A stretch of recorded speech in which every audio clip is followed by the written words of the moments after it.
Hey everyone, this is Monique and Bianca from Saffra Conversations, and we are back.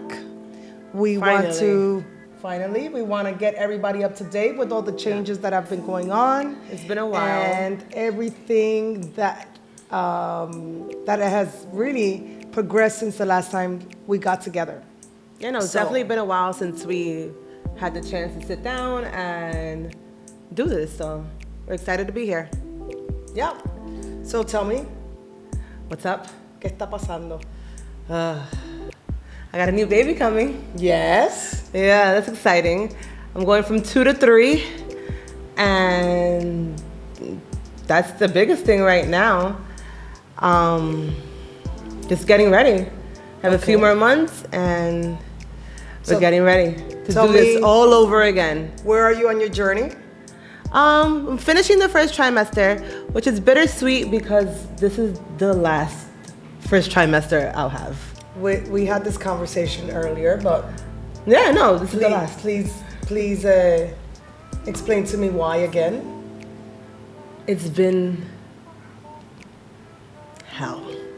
In what way? It's been tough. No, it's been tough. With the girls, it was tough, but not like this. And I'm ready for whatever life has to come after this. But it's only been 12 weeks, 16 weeks? So what has happened in those 12 and 16 weeks that made you decide this was it? Because before the 16 weeks, you were ready to go on your 4th. No, yeah, definitely. After week 6, it turned left, and I haven't recovered. And it's just different. The mindset, the energy, the body, the environment, everything is just inside. I know that this is my last rodeo. Okay. I'm gonna go a little bit further and talk about, I understand that you have, it's been a little bit difficult, but I think there's added components to the difficulty. Well, yeah, I have 2 little ones. Okay. You know, they're still very small. And just everything else, you know, work. Also a new homeowner. Yes. So that mixed in. I'm also a new dog owner. That's where I'm going. You see, it's not just the 12-week pregnancy. It's having a new home and having a new large dog. Medium size. She's a large. She's a medium size. Very rambunctious. She's just misunderstood. By you, but yes. It's okay. So I think that would, anyone would kind of be like there's a lot of different elements that are new. In a short time, because we're talking in 6 months, all these changes? Yeah, pretty much. The dog one, I still don't understand it, but okay. Okay. And I'm a dog lover. You're right. There's a lot of different elements that have made this experience much, it's a different one, and one that I don't know if I want to repeat. Okay. So yeah, that's me. I think it's still a premature decision. No, it's done. Okay. It's done. I'm a mommy of 3, so I knew when I was done. But I realized I was done when I was giving birth in a car, going about 70 miles per hour in a highway to a very quiet place in New York, and you could hear my screams through the entire mountain. So that's when I was done. Like, it was during the process of birth that I realized, I never want to do this again. Yeah, no, and I hit that just... I was very painful. It was at very 7 painful. weeks. Okay. So once it clicks, it clicks. Okay. I can see when it with the girls, it was tough, and I went through a lot too, but it wasn't done. Like, I knew that I was gonna, God willing, do it again. But now, I also think that Sophie, which is a dog, I think Sophie definitely is putting a damper on things. She's a puppy. She's a puppy. She's a Labrador. Labradoodle. Labrador. Well, in terms of the rambunctious side, she's definitely a Labrador. But she's also very smart, like a doodle. Yeah, that's true too.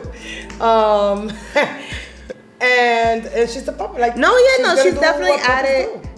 She's added a lot. Like I said, we got a brand new house, so we're doing a lot. It's just a lot. And like I'm just putting everything on the plate. It's just get the house. Then you're like, yeah, I want a new bathroom. Yeah. I want to paint the walls. We definitely need new countertop. Like. Yeah, no. The plate is full, and adding another one. Like the plate is always full, but now it's time to, take off the plate. Okay. And adding another one would be all right. Putting on. I'm gonna get through this one. Okay. I'm gonna get through this one. I'm sure my stance is gonna be the same. This is it. We shall see. I knew that at 35, whoever I had, and whoever I don't. How old are you now? I will be 35 this year.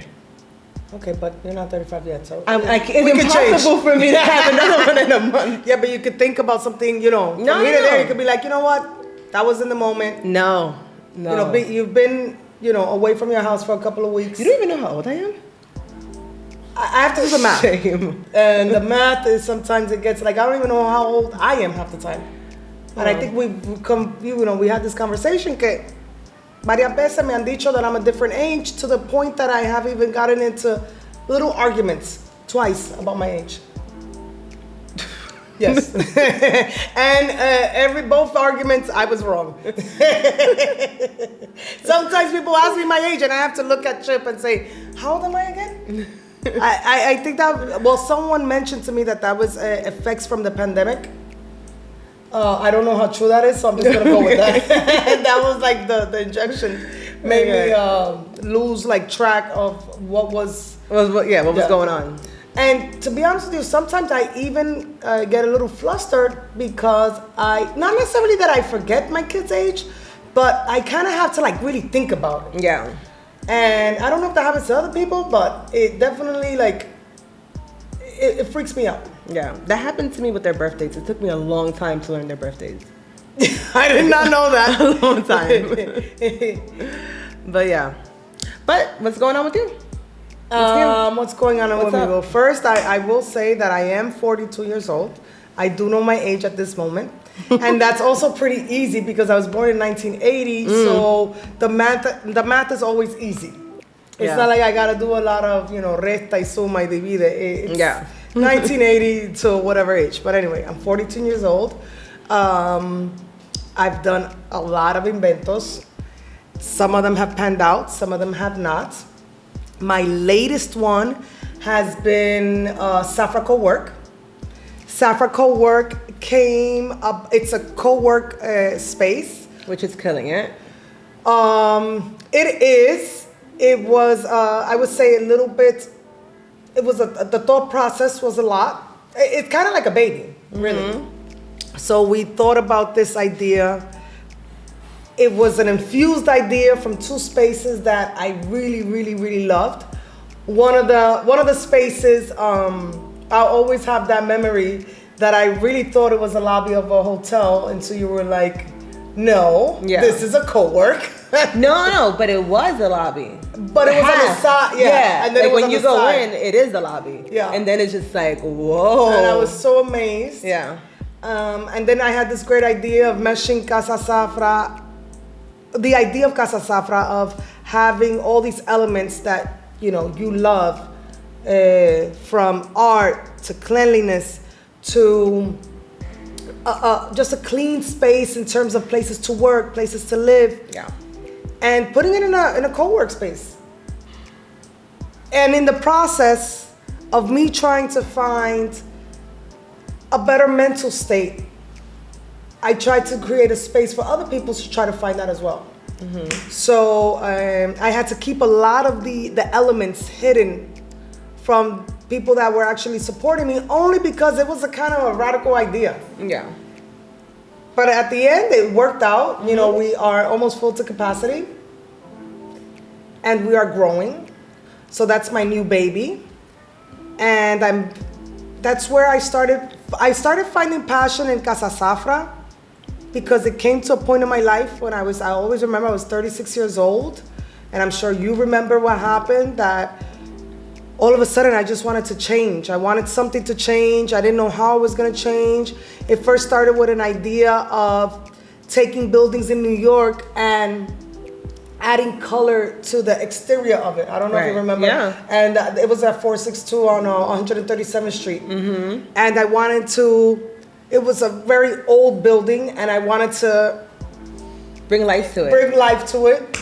Yeah. To gray, I always used to call this, gray city, gray, as a kid, that's what I saw. And I wanted to take that grayness and give it some love. And then I wound up doing another project, which wasn't that one. I always thought to myself, though, what if I did do that? But I didn't have the tools to do it at the time. And, but that's, I think, where the part of the passion started when I was 36. I wanted to change. I saw this great idea. I had never done something like that in my life. I don't know how to do that in my life. And then it just kept on evolving. Right, yeah. And I remember that project because you kind of went into it not knowing, really, it was just like, we're doing this, let's go. And reaching out to certain people, and luckily meeting some great people along the way, that was, what, you're 42? You said it, not me. Yeah, I did. I like my age. So that was 6 years ago, right? 6 years ago, something like that. Actually, I made a mistake. It wasn't 462. It was I don't remember the buildings anymore. 1178, 167. It was 167 where I wanted to do the project, and it was the corner that it met itself like that. Yeah. And then it had 465. 465. Yeah. That's it, right? Yeah. And that's where it started. And it was just an idea of me. I always loved architecture and the buildings and the story that it told, specifically on Grand Concourse. That's where I would walk and look at the buildings, and I would say, well, what architect did this one, and which one did that one, and why if they did it like this, the other one looks so different. Yeah. And in the Bronx specifically, that's all over. Like these beautiful buildings that some, they just haven't been loved enough. Yeah. And I just wanted to love, which is the beauty, building. side note, beauty of New York. Yeah. That, it's so many different architects and so many different styles that if you really, appreciate that, you get lost in it. And then, like, what, in terms of 465, that project didn't happen. That project did not happen. But in 462, 462, that one, it was... That project did not happen. I wanted to take the lobby. I wanted to do something completely different there. No, I remember. And that was not my ideas on how they. But it started, and that seed. There. It was like, whoa! I think I could do this, and then we moved to a different project. And this is just like we're talking about what we have passion about, and I don't know. Well, I do remember how this, like my passion for working with art, and in no way am I an artist, and no way have I done this all my life, but I always remember that our dad gave us this piece of art. Well, no, he gave you the piece of art. Yeah. And you were about 7. Yeah? Probably. No. No, I was younger. You were younger. I was like 5. You were like 5. And I remember looking at this. It was 3 girls playing double dutch. And that's something that I did a lot. And I always remember thinking, why wouldn't he give me that? Like, I'm the one that plays double dutch. You're 5, but I always ask you, where is it? And you have it stored. Yeah, no, I have, yeah. But I always remember asking you, even recently, where is it? Where is it? Because it always reminds me of seeing myself somewhere else.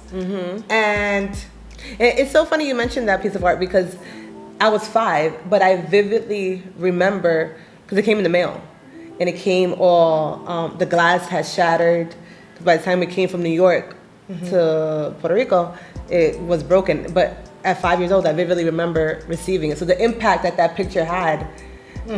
Not only to you, but for me as well. Like, I remember. I was like more haterade. I was like, well, why did she have that? Yeah, but just the other day.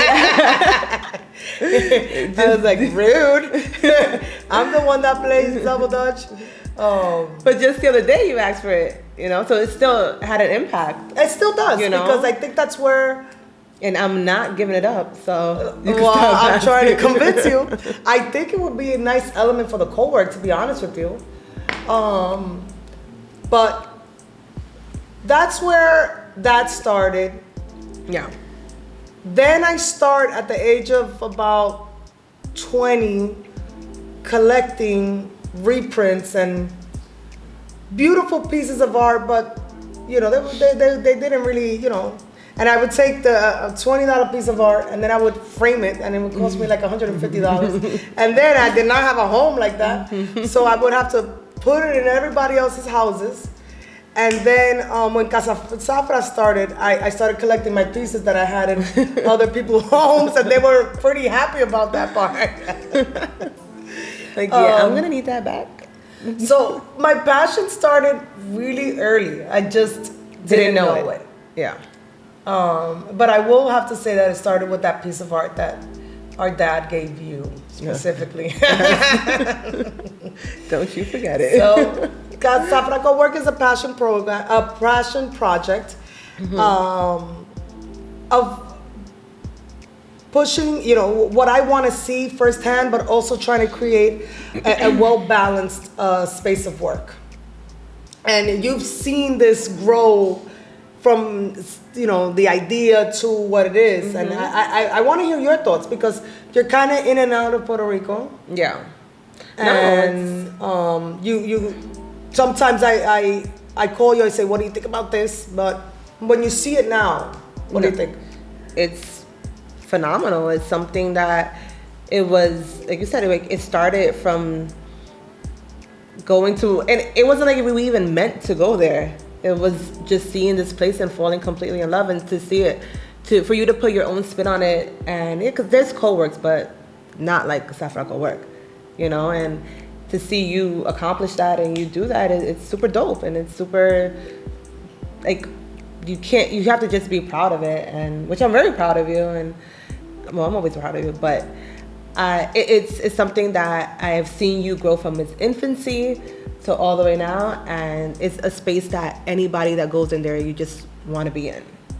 Whether it's to work, whether it's to sit down and like get peace of mind, like whatever it is, it's a safe space, but with a twist, which is the art, which is the funness, which is the safeness, the funkiness, the things that, you know, are us and you, and so it's definitely cool to see it come to fruition. Thank you, thank you. Seeing you, you know, what do you call the horse things? Oh yeah. And that's always a fun one to have. I know. You know, between just people not understanding the concept. But it's not for everybody.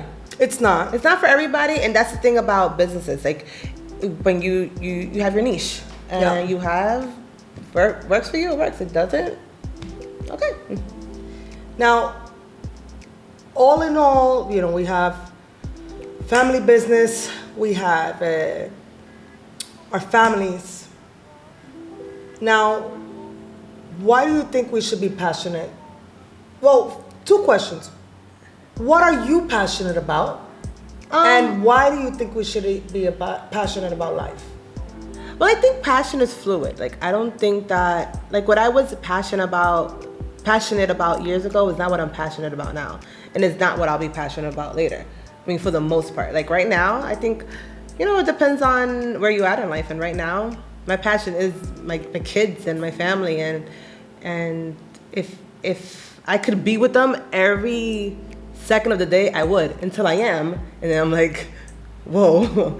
But I think, you know, like right now, just being like the best mom that I can be is in my chapter of life right now. That's my passion, and I love it. And I like, just especially having girls and grooming them and seeing them grow and seeing how close they are and seeing how happy they are about the new baby coming. It's, you know, it's something that gives me butterflies, and I know that they're gonna grow one day and I'm not gonna have those things, and later on it'll give me time to, you know, start being passionate about different things. When I was younger, I was super passionate just about the fashion world and how fashion changes you and how fashion makes you feel in different pieces. And but I'm not that I'm not there. I'm just to the side. But that was something that you pursued or didn't pursue? I mean, it was hard to go in full-heartedly because I wasn't sure. Like, I was younger. I knew it was something that I really, really enjoyed. I knew, like, anytime that if you knew me, you knew that, you know, that in terms of fashion, I was just up to whatever trends that were going on, and I really liked it. I really liked it. I studied it. I researched, you know, but now I just with life changes within work, within family. Again, not that it's not like on the forefront anymore. Would it be something that you would like to look into? I don't know. I don't think so. I think that, I mean, I'm not sure. Like right now, not that it's like jaded, but it's like life has just become about my kids and being a mommy, and you know, and they're still, I think once they get a little bit older, I can shift the direction. But right now, like, I love where I'm at right now in life in terms of what I'm passionate about. Like, I wouldn't change it. Mm-hmm. Like, I don't, you know, feel guilty about it. I don't feel like I should, like, at the end of the day, it's obviously being a mom and raising our children while we have all these businesses, you know, that's still there and that still has to happen, and that's still, but I don't want to lose these moments. Mm-hmm. I want to savor these moments. Like, again, this is my last one. I know that I look at it differently. I'm not going to ever be here again. I'm not going to, you know, obviously things could change, but as of right now, my plan is just say, like, when I had Zoe, I knew I was going to have more. So it didn't, you know, I cherish the moments, but like this time I think it's just going to be a little bit different. So I think, like, once I get out of this chapter, then hopefully things will change, or not. But right now, I'm happy, I'm content, and good. You know, in terms of my kids, and that's like you know, I want to see them do all the weird things that they do. Like today, they woke up at 7:00 in the morning to run around, like, and you know, it's just that's what brings me happiness right now. Mm-hmm. And I'm excited for this next chapter, which is bringing this little one in and seeing how that's gonna add to the dynamic, change the dynamic. We'll see if Sophia's around, but that's okay. And we'll discuss this, I guess, someday. You know, this idea of you're going from 2 to 3, and for me, that was a huge dynamic change that I'm still dealing with, because it's 2. The way I see it in my mommy brain is like 3 against 2. Yeah. And I have very strong kids, especially the boys. You don't have boys yet. I have 2 boys, and when they're together, that's it. Like, we need an army to go against those 2. So that's something, you know, that it's very fun, but for me, it's been very challenging. Yeah. Having that 2 over here, 1 over here, the dynamic of different genders right now. I really thought that it was the same thing. But I'm realizing that I was wrong with certain things. Yeah. How rambunctious they are. And how one follows the other so much. And that drives me insane. Like, and I know that's a lot of personality in there, but I'm in a moment of learning how to better mother, and they're small, so I'm trying to get it right now. But I feel like we're always, like, just as women and human beings, like, no one has the answer. It's like you're kind of always in that moment. I'm trying to always look for that answer. Like, I'll ask anybody. I remember when I couldn't breastfeed, I would ask anyone in the street. Right, I even asked men. Like, you got a girl? Like, how's she breastfeed? Like, but that's what I'm saying. Like, we're kind of like always in that moment.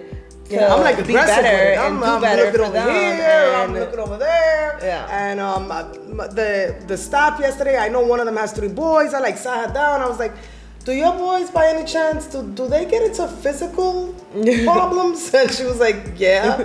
I was like, because I think something's wrong with mine. She's like, no, that's what they do. That's what they do. Like, oh, okay. What do you do? She's like, nothing. I can't. But that's the part of just being a great mom, just always wanting to, not just like whatever, like always yearning to figure out how to do things better. I'm trying. I'm asking everyone and anyone, send me tips because I can do a lot. The physicality when it comes and they're strong. They're strong. They so will bring strong. me down in a sec. The 4-year-old will bring me down in a second. Forget about the 7-year-old. The 7-year-old taps me by mistake, and he's like, "Oh, I'm so sorry." I'm like, "Yeah, you really hurt me, bro." So let's just talk about. I know that this is your passion, your family, but how you. So does it? Like for me, it gets a little bit. Confusing sometimes that I have to reel me in many times because in order to stay on course. Does that happen to you? Do you sometimes get a little bit off track? Yeah, no, for sure. Especially I feel like where I'm at right now, with it being so, I guess like, just kids, family, is like you still gotta, you can't be with them every day. You can't, we got businesses to run. You have things to accomplish. You have, and if you want X, you got to do Y. So that's not, but it's a constant battle because you have to be here in order for this to work, but then you lose time here. So it's just like just finding that balance. But no, for sure, like I fall off track, especially now with this pregnancy these past few months. It's been the toughest to like stay focused, and whether it's the nausea, the sleepiness, you just want to sleep all day. Like sometimes I am walking and I'm like, I need to sleep right now. Like that is, and then you can't even fight it. And then if you can't sleep, it just puts you in a bad mood, and then like it's just a domino effect. So I don't remember ever having the sleepiness. What? It's like right here. You remember? No. I'm saying like it's just right there. No, I know it's a thing because that's like the number one thing. But like, and then it burns. It's not like tired. It's like your eyes need to shut right now. Like I never had that. Don't like wherever you're at, sit your ass down and go to sleep. I never had that. Like I had it with all 3, but this one is different because with the girls I was on like nausea medication. This time it didn't work for me. So, but the nausea medication, it makes you go to sleep. So I thought it was that. But no. It's when the eyes say shut time. I don't mean I'm now. I never had that. Sahara, of course, was difficult. But Kai, I don't know if you remember Kai. Mm-hmm.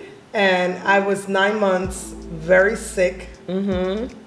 I had, I don't know what this is called. That maybe this is a lot of TMI. But I had this sensation all the time that That was with Kai or Sahara? No, that was with Sahara. Yeah. Well, that one too. The whole 9 months, I had a sensation that the leg was like dangling. I don't know what nerve that was, and I would constantly have to check. Yeah. It's like your kid's foot is not out. Like what kind of like horrible trick is that? But then for Guy, I remember being very sick. Yeah, you were sick the entire time. I'm afraid of that. I'm afraid, like they say, after the first trimester, which with the girls it eased up, but until I get there, like I have like this fear. I remember that no one could have meat around me. No one could cook meat around me. I remember when the elevator door opened, and if I smelled somebody making some goddamn salchichas or some pollo, I'll be like, shut it down. Shut it down. I remember, I really thought I would never eat meat again. I remember seeing somebody cocinando carne molida, and it looked like brains to me at that moment. And then I was like, it is brains. So it was very bad. Really tough. But I got through it. I'm so grateful that I got through it. I'm so grateful that when I got to the hospital after Maxwell, which was the third baby I remember I had one pain, and then you were like, I said, I'm going into labor. I have one pain. Yeah. And you were like, no, you're not. I was like, yes, I am. And then the trajectory to the hospital when I got there, that I was screaming to put the epidural. And she was like, girl, you already gave birth. We were looking at the baby. Like, it's a little too late for that. But I am passionate about having these projects and seeing my kids. Well, I'm making a space for my kids and all this, you know. Yeah. I'm making a space where they can come and achieve their dreams as well. If they want to. If they don't want to, that's perfectly fine. Mm-hmm. But a place that they will feel welcomed and loved and taken care of as an adult even. Right. Because shit is harsh. Yeah, no, it is. And it's super cool that they can see you do that too, you know? It is. I like that they know what I'm doing. I like that I speak to them about it. And I try to explain what I'm doing. I mean, they don't really understand it, but they see it. They see it as a place to be free. Yeah. To an extent, because they wild, and I have to they free in the little office that I give them. Other than that, I'm like, you better shut up.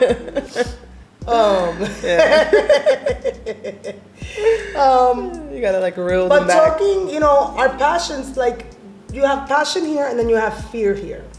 Yeah. And I just read a book from our book club at Saffra Co-work that was recommended by another member of the co-work, and it was called not facing your fears. It's called Hello Fears. And what do you fear? I mean, I fear, well, in relation to your passion. My passion, your passion right? is Because here, and then because they kind of they're go one in that one. Kermit the Frog meme. That is the good one and the bad one. Yeah. Each other. I mean, I right now. Kermit's my favorite Muppet, by the way. I'm sure you know this. Yeah, I do. I think I fear just not. I think with the kids, with the girls, I fear not making them just well-rounded human beings. I fear not in the sense failing them, but failing them. I feel like there's so much pressure as a mom and so much pressure as parents to do the right thing or try to learn what the right thing is and take a little bit of what your parents did and mix it with the new and spit that out and whatever it looks like, not knowing what it looks like. It's what if I fuck that up? Mm-hmm. You know?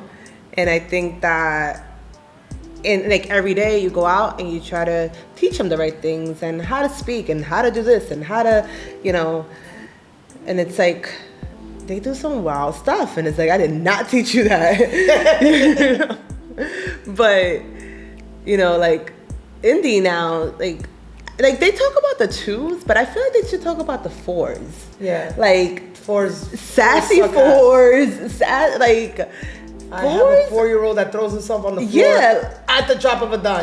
Fours. And will pull me and down. And I have a 2-year-old. I have a 4-year-old and I have a 2-year-old. And by far, the 4-year-old, it's who are you? Did I do, she has, and I tell mommy all the time, who we thought she was going to be, she is not. And they don't talk about that. It's the fours, it's a real thing. The fours, they're tough. So beware.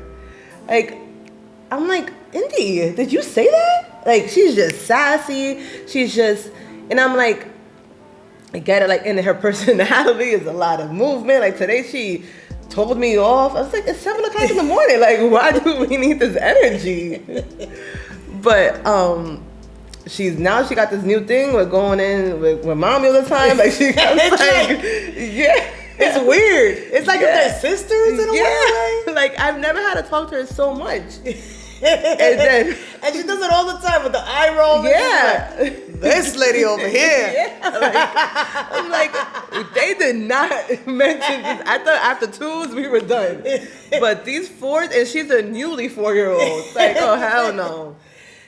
But it's kind of like, like, am I doing too much? Am I not? Like, should I, like, Jamil says that I treat her like an egg, and I'm like, yeah, like, she is my egg. Like, she climbs a tree, and I'm like, be careful. And then next thing I know, she's on the top, and I'm like, just like, you just, as a parent, you don't know how much to let go, how much is safe to let go before you reel them in. So yeah, I think, like, I'm fearful of, I don't want to, just like keeping them on the right track and making sure that I make the best human being that I can make. Listen, based on the conversations that I have with everybody and anybody, it's gonna work out.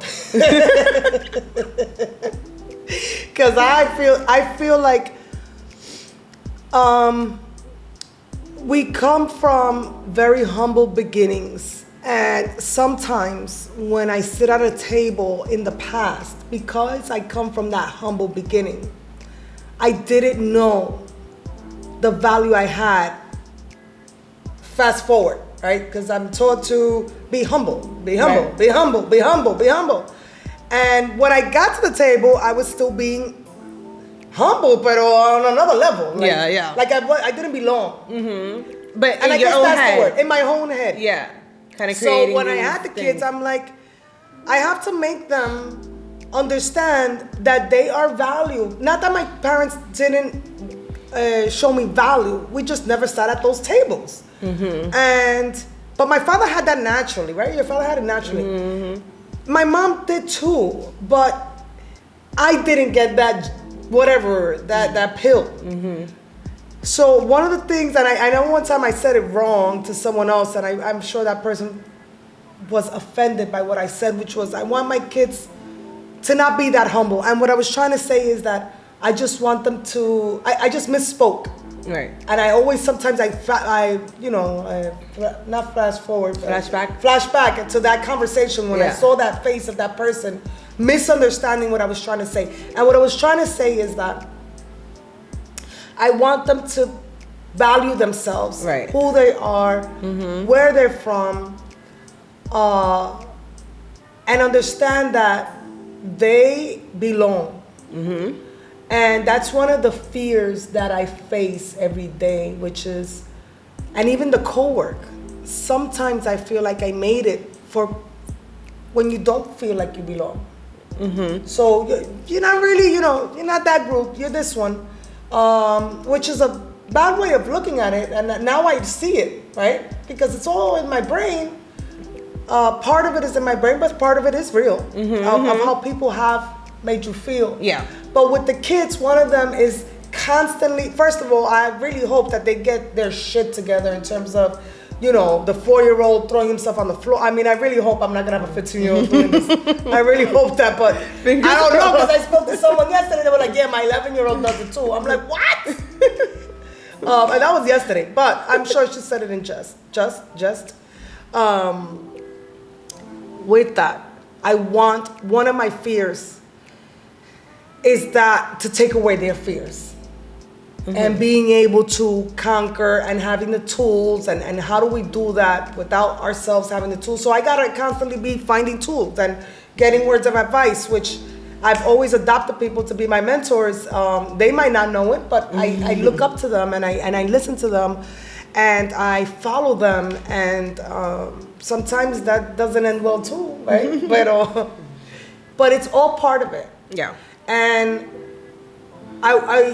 I say that in a way of having all this big table of things that we have, but also being gracious and understanding that our kids will be okay, our business will be okay, and our family will be okay.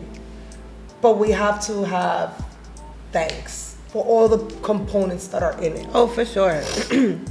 For sure. And I think that's the, it's super, like, it takes, like, in terms of showing your thanks and showing what you're grateful for and showing all it's like on a daily basis you have to kind of do certain things or show certain things that show that so you can teach your kids, you know, because at the end of the day, like big one, you know, we in terms of our children, we lead so much by example. Like everything is by example. Yeah. And they're so and like showing that and showing that from the littlest thing, you know, to the biggest. We have to, and because we do come from really such humble beginnings. That's all we've kind of been taught to do. Like you said, like kind of like we create these things in our brain that we don't belong or we don't deserve to be in certain places. So we have to we be thankful for what we do Thankful. Yeah, overly thankful. But now, you know, as being women, as being moms, as being business owners, as being just older and going through different chapters, it's like, no, we are beyond grateful. You know, we couldn't. Pero no es pa' tanto. Yeah, and it's showing our kids that. And I say that to myself. Like, I'm like, nobody's even told me this. I'm saying it to myself, like, relax, woman.